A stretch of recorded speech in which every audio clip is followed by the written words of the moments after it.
hindi lingid sa kaalaman ng marami, na isa sa mga kilalang komedyante sa bansa, si Gil Ate Gay Morales. Sa kabila ng mga pagsubok na kanyang hinarap sa buhay at karera, isa sa mga personalidad na naging sandigan niya ay si Coco Martin.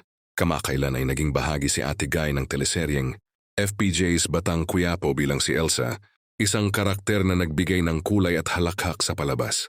Yun kay Ate Gay, malaki ang pasasalamat niya kay Coco Martin, hindi lamang dahil sa pagbibigay ng pagkakataon na maging parte ng isa sa pinakamalaking proyekto ng ABS-CBN, kundi pati na rin sa personal na suporta sa kanya. Dito lalo pa sa kanyang pinagdaraan ngayon, ibinahagi rin ni Ate Gay na simple ngunit malaking bagay para sa kanya ang pagpapakita ng suporta ni Coco mula sa pagbibigay ng trabaho hanggang sa pakikipag-ugnayan sa kanya hanggang ngayon. Sa isang panayam, ibinunyag ng komedyante ang pagtulong ng aktor sa kanya. Dahil dito, umani ng papuri ang aktor mula sa netizens at mga tagahanga ni Ate Gay.